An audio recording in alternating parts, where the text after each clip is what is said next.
is Fritz Lang's Woman in the Moon, Frau im Mond.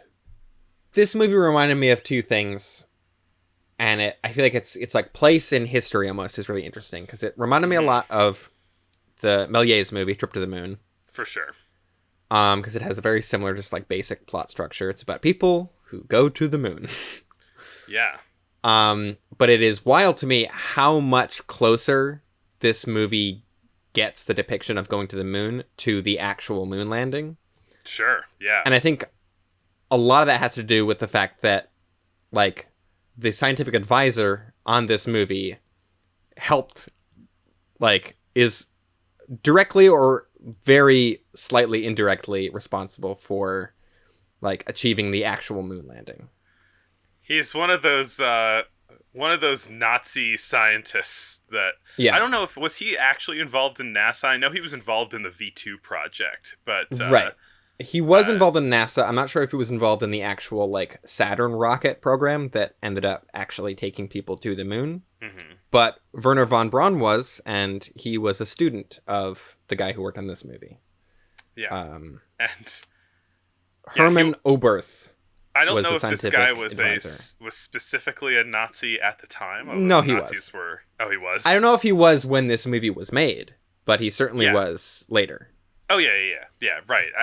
That's what I was saying. Yeah, I'm not sure if he was Yeah, a Nazi actively in 1929, but he yeah, certainly was in the 30s and 40s. yeah, and 50s. Like, he continued to be until death. Like, he did not show remorse for his affiliations at all. Oh boy. He stuck by it. Um, But we can thank him for maybe one of the coolest sequences of any movie that I've seen so far. The launch sequence in this movie is so good. yeah, I mean, it's like, and it is kind of shockingly accurate to how actual rocket launches in, like, the 60s and 70s look and are just how they function and things like that. Like, this movie gets the science of actually taking people to the moon really, kind of remarkably accurately well, except for a few things. With a few key differences in that actual astronauts unfortunately don't wear chunky cardigans and safari jackets. Chunky cardigans. But this is a fantasy. Well, they found out that you could breathe on the moon, so they decided to dress casual. Just Yeah, dress a little yeah. warm, They casual. they they do bring a sort of like diving suit, a sort of like old timey like brass and rubber pressure suit Yeah. that is quickly abandoned because they're like, oh no, there's atmosphere here, we can breathe, it's fine. Well, yeah, or at least like they light some matches and they're like, Yeah, looks like there's oxygen. oxygen. We Yeah. haven't analyzed the air that well, but at least there's oxygen. Uh, What could go wrong? I guess if we back up a little bit, this movie's all about the moon, and I like the first like 40 minutes of this movie are pretty boring. I think. I mean, the rocket does not launch until over 90 minutes into the movie because I Is it checked. that long? Yeah, Oh it my is god. over halfway through. Does the rocket even launch? There's So a bunch of stuff that happens on Earth that you could have done in 10, 15 minutes. yeah, this And movie's 3 hours long, and it absolutely did not need to be. yeah, I like I felt so conflicted about this movie because the launch sequence in this movie is one of the coolest things that I have seen in any silent film. It is so well done. It's so tense. It's so well it's so like realistic, and it like just gives you this sense of awe and excitement, and the hour and a half apparently leading up, there's a whole movie that's just about some like poorly plotted kind of business intrigue.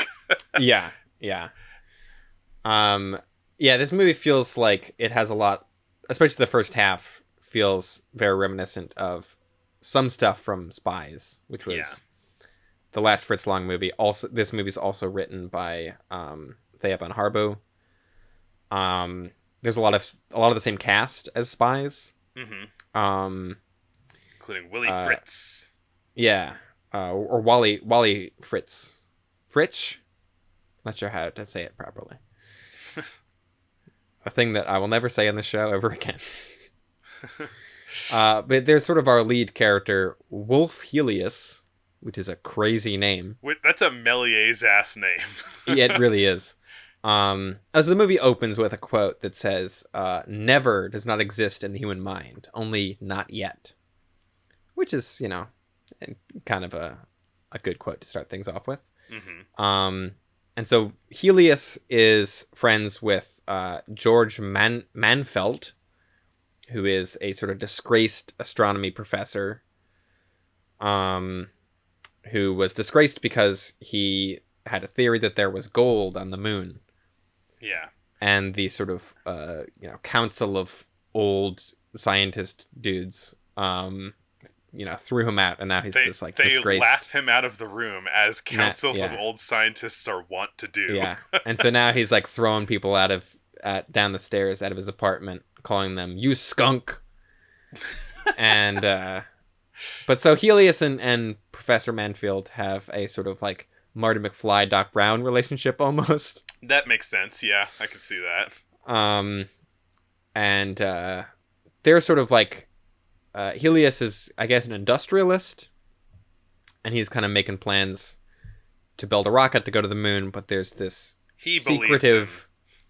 Yeah, there's this, like, secretive cabal of, like, wealthy people who are trying to control all the wealth of the world. And they sit in a room and smoke cigars and plot to go to the moon. And say things like, "I want the riches of the moon to fall into the hands of businessmen, not those dreamers and idealists." And so they send... How can you not be on board with that? They send their, like, henchman, played by Fritz Rasp. That's his real name. Who's this, very kind of, like, James Bond villain-esque guy. He's both a master of disguise, but when he's out of disguise, he looks like Hitler. Yes. Which I feels maybe intentional. It had me, like, looking up, like, what did Hitler look like in 1929? It's like, about the same. Yeah. This guy looked like the villain of the movie looks like Hitler, which may not be an accident. I mean, right, because it is, like, partially it's like, well, that might have just been, like, a popular look in Germany in the 20s. I don't know. But then also, it's like, Fritz Lang, anyway, was, pretty staunchly anti-fascist.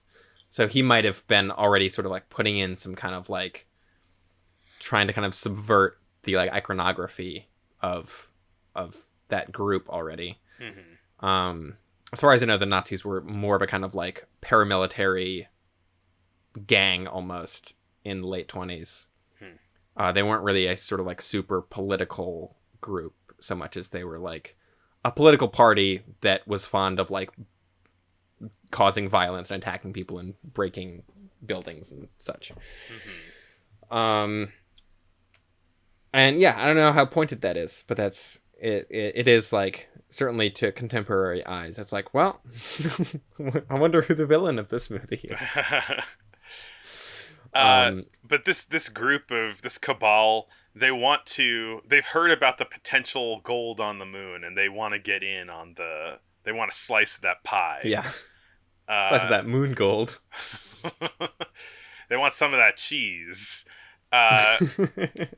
So basically they end up, like, threatening Helios and saying, like, we're going to steal and destroy all of your stuff and blow up your rocket if you don't allow us to participate in your moon expedition. Yeah. Which the setup of this movie reminded me a lot of The Lost World, in that it has a kind of, like, crackpot professor who has this wild idea of, like, a lost place that he wants to go to. Yeah. And he is proven correct. Although he is serving, like, prospector and then he's looking for gold on the moon. That's what I mean. He starts as the sort of, like, crackpot mad scientist character in the beginning, and he, over the course of the movie, like, shifts into being the sort of, like, crazy prospector. Gold! Literally yelling gold, gold, gold, gold, gold.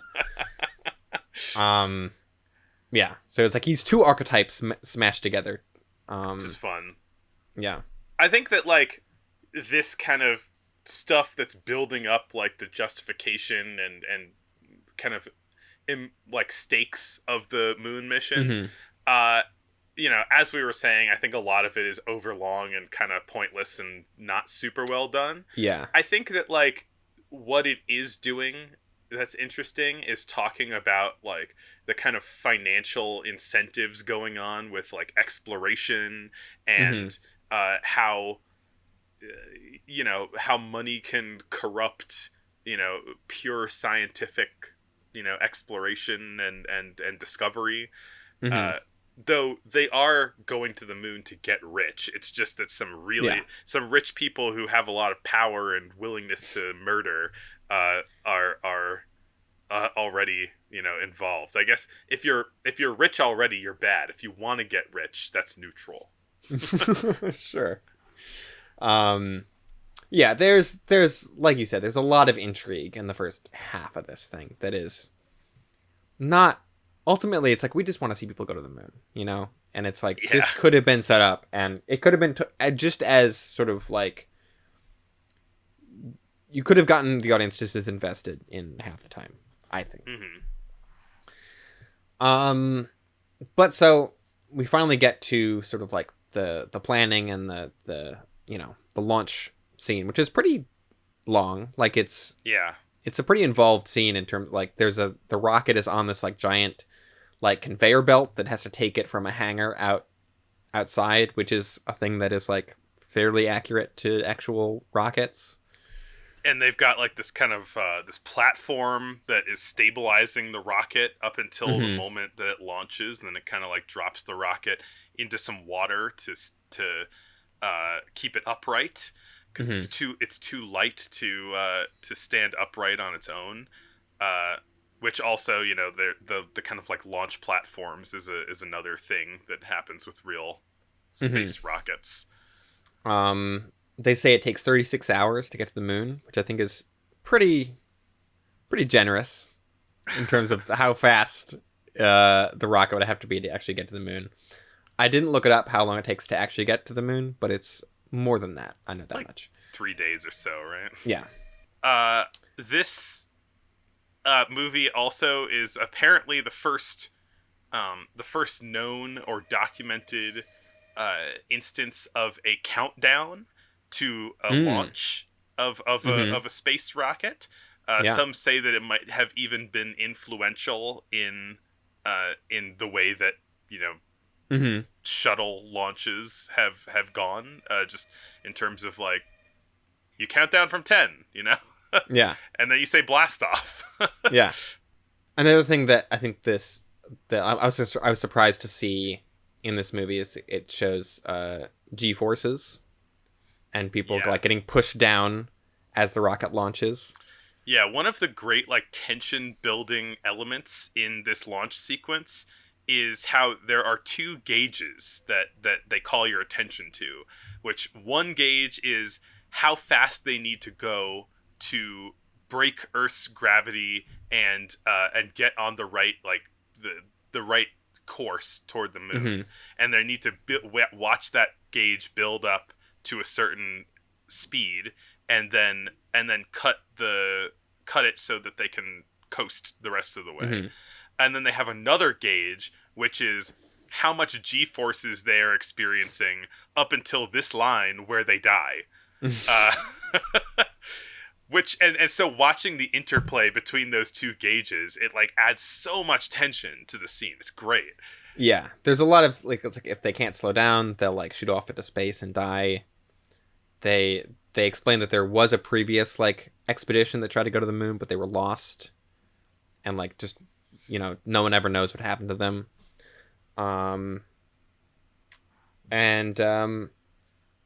Yeah, it's like it's the whole launch sequence is I think a really good example of like building tension and sort of like setting up what could go wrong, and so you're sort of like, ooh, yeah, I hope they don't get crushed by the G-forces. Yeah, you're watching all of them lose consciousness Yeah. as they approach the death zone. Yeah. Another thing that it sort of foresees is that it's like a multi-stage rocket. So like as it gets Yeah. further away from Earth, like it breaks, like, you know, there's like, all right, we jettison the back half now, and then it's like, so that's a cool thing. I think that they show a sort of diagram of like Earth's gravity and the moon's gravity, and there's like a very short space in between where there's no gravity, which is like in the movie is like 20 minutes, whereas, you know, it's days in real life, where it's just like, no, once you're past Earth's gravity, or once you're past Earth's atmosphere, like, you're weightless. And also when you're on the moon, there's a little bit of gravity, but not nearly as much. But still, it's like this movie shows weightlessness in space, which is not a thing that I have seen in any movie before this. And it looks good, I think, for the most part. Yeah. It's like it's like recognizable as like, yeah, they're in space. They need to like hold on to stuff to move around. I do think it's funny that they show that there's like a bunch of straps on the ceiling and on the floor that they like put their feet in to walk around, and it's like, yeah, I think it's funny that that's how they solved it in this movie, whereas now we're just like, no, you just float around and like push off the walls. Like, that's way easier to do. We got to keep our sense of normalcy in space. Yeah. I think probably the best little detail about the weightlessness is when they're trying to pour a drink in space, and it's just not pouring out of the bottle, and so they have to sling it out of the bottle into the air. And then it's got some special effects bubbles a la Wings. Of the liquid in the air. Yeah, so it's still very like, I guess, you know, and yeah, they are still wearing like, you know, ties and like jackets in space, but it is surprising, just like a few decades after a trip to the moon, how much closer this is to the what actual space travel is. Yeah. And it's like, I mean, this is exactly 40 years before the actual moon landing, which is like not that long of a time, I feel like. Yeah. I think like looking back at the Earth, they like look back at it and it's like, yeah, that's what it looks like in pictures. It's like, beautiful too. Like those shots of looking back at the Earth, and then you see, as they're coming near the moon, you see the landscape of the moon rushing by on the bottom of the screen, and then the Earth setting along, like across from the moon. It's so good. Yeah. Very cool. There's a bunch of plot stuff in this movie that I don't know how much we want to talk about. It's very kind of classical silent movie. It's a love triangle in space. Ooh. I think it's very funny that Fritz Lang and Thea von Harbo keep having these like love triangle plots in their movies, because that's literally like their relationship. like they were part of a love triangle. And yeah, there's like, so there's the Helios, and there's Frida is the girl that goes with them, and there's Hans is like the other guy that works. Frida and Hans both work for Helios, and they're engaged, but Helios is upset about it. Once they get into space, Hans is like, we're all gonna die, we're never gonna see Earth again. He succumbs to space madness, which we've seen in madness. We've seen in Himmelskibbet. We got some space madness as well. Some kind of backstabbing once on the spaceship. So yeah, once they get to the moon, there's like a little bit of exploration going on. They discover that there's breathable air. The professor goes off to find gold, which he does, but then he gets chased by Turner, who's the spy who gets sent by the Cabal on the moon mission. There's a point where Turner is, everybody's passed out from the G-forces, and they're like, is he dead? Like, does that have we lucked out that he just died? One other element is that also that there's a scamp who stows away on the, of course, on the spaceship. Yeah. There's an urchin child who stows away in the spaceship, which is great. I love that. Yeah. But so the professor gets chased by Turner, and he's going gold crazy. He's turned into a prospector on the moon, and he falls down a chasm, a crevasse of sorts, and dies. And so then they go out looking for him, and Turner tries to kind of like take a bunch of gold and take over the ship. But Frida locks him out of the ship with her arm. She's like barricaded the door. And Helios comes back and has a fight. There's a moon fight. And Hans shoots Turner. And with his dying breath, Turner admits that nobody loves him, which is why he's a bad guy. But in the gunfight, one of those stray bullets has ruptured the air canister, so now they only have half the amount of oxygen that they need to return to Earth. So even with all the people that have died already, Hans and Helios draw straws for who has to stay behind on the moon because they don't have enough air to get back. Mm-hmm. And they do best 2 out of 3, and Hans pulls the sword straw 2 out of 3 times and doesn't take it well. So then Helios kind of decides... My fiance's gonna be back on Earth, and I have to stay here. Yeah. So Helios decides he's gonna stay behind instead. And there's sort of a tearful goodbye. And Helios sort of like walks alone into the lunar wilderness. But then the movie ends on Frida stayed behind too. And so they are now the only 2 living people on the moon. But at least they have each other. She becomes the woman in the moon, I suppose. Yeah, I was kind of expecting, like, that they'd find an alien who would be the woman in the moon. No aliens. Yeah, I guess she just kind of flip-flops on the love triangle situation. She's like, my husband went crazy, and he's acting a fool, so I'm going to stay on the moon with you, Helios. Yep. Staying on the desolate moon with you is preferable to spending the rest of my life with this clown. Spending the next 36 hours on a on a spaceship with this guy. Yeah. So yeah, not a perfect film, but there's a lot of fun, cool stuff in it. Yeah. There's a lot of good in it and a lot of less good in it as well.